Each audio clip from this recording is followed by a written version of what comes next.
أعوذ بالله من الشيطان الرجيم. بسم الله الرحمن الرحيم. الرحمن علم القرآن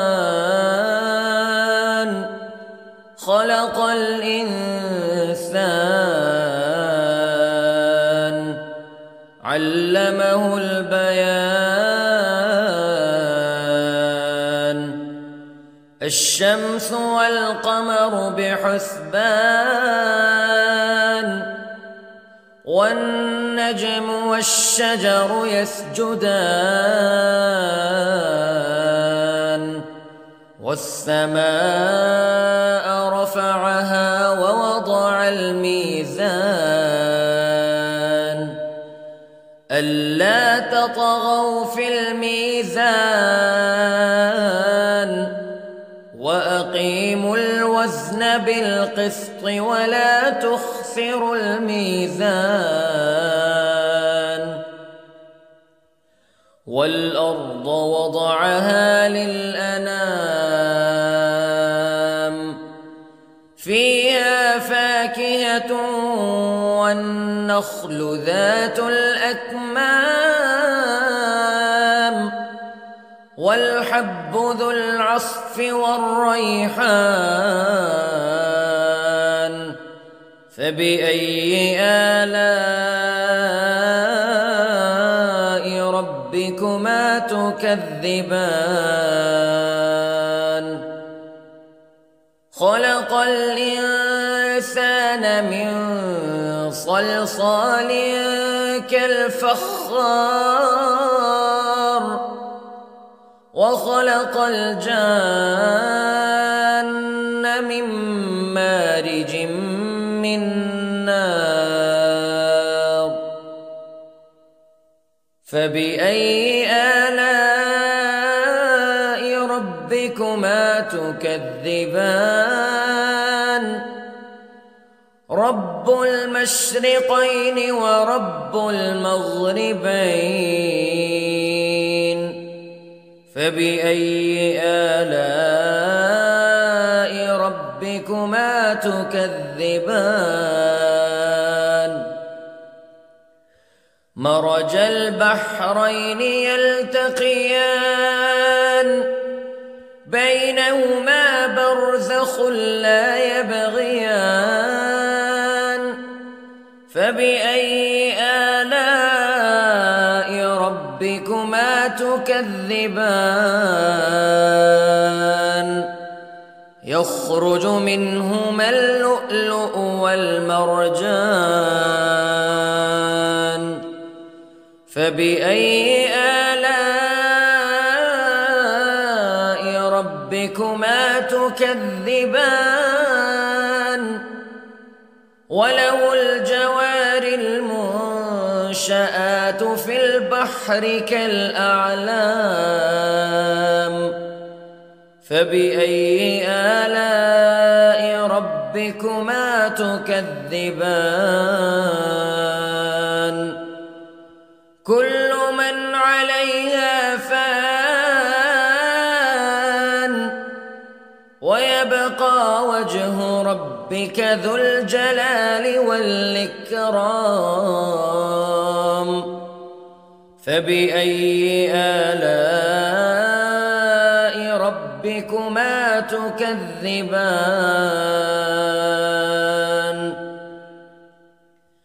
يسأله من في السماوات والأرض كل يوم هو في شأن فبأي آلاء ربكما تكذبان. سنفرغ لكم أيها الثقلان فبأي آلاء ربكما تكذبان.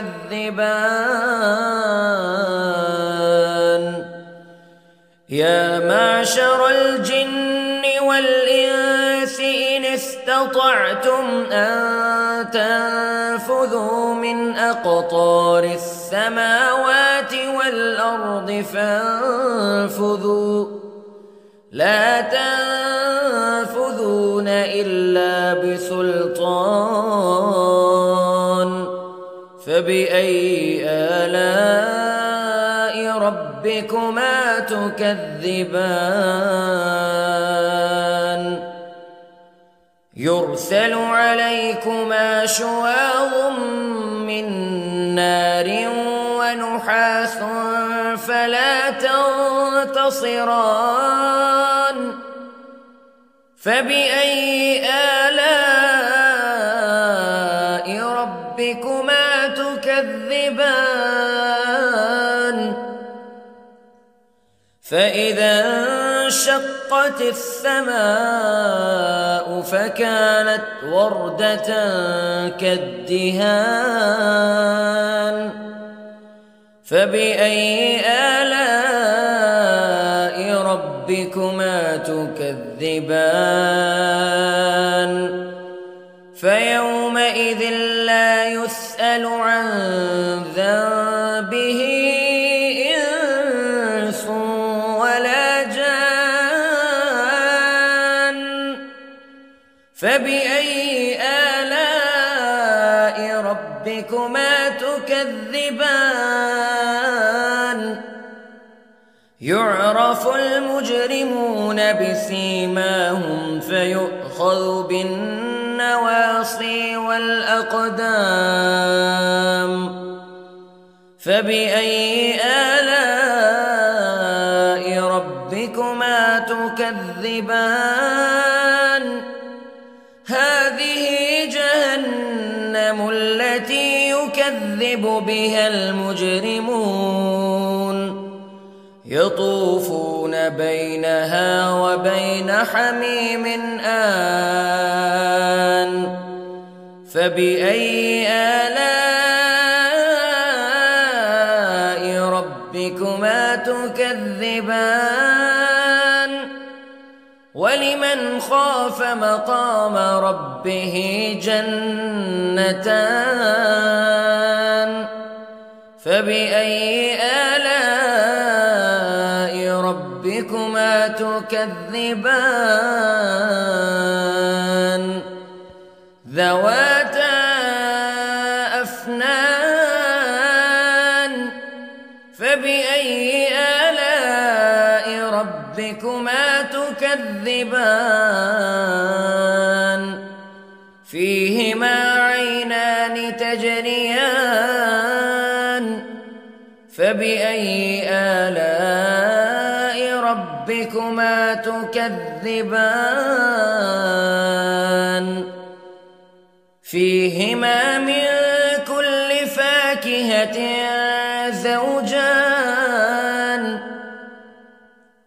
فبأي آلاء ربكما تكذبان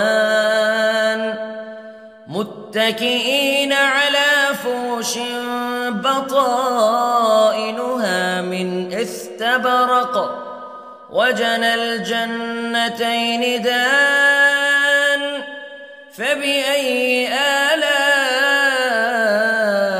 ربكما تكذبان فيهن قاصرات الطرف لم يطمثهن إنس قبلهم ولا جان فبأي آلاء ربكما تكذبان كأنهن الياقوت والمرجان فبأي آلاء ربكما تكذبان هل جزاء الإحسان إلا الإحسان فبأي آلاء ربكما تكذبان ومن دونهما جنتان فبأي آلاء ربكما تكذبان مدهامتان فبأي آلاء ربكما تكذبان فيهما عينان نضاختان فبأي آلاء ربكما تكذبان فيهما فاكهة ونخل ورمان فبأي آلاء ربكما تكذبان فيهن خيرات حسان فبأي آلاء ربكما تكذبان حور مقصورات في الخيام فبأي آلاء ربكما تكذبان لم يطمثهن إنس قبلهم ولا جان فبأي آلاء ربكما تكذبان متكئين على رفرف خضر وعبقري حسان فبأي آلاء ربكما تكذبان تبارك اسم ربك ذي الجلال والإكرام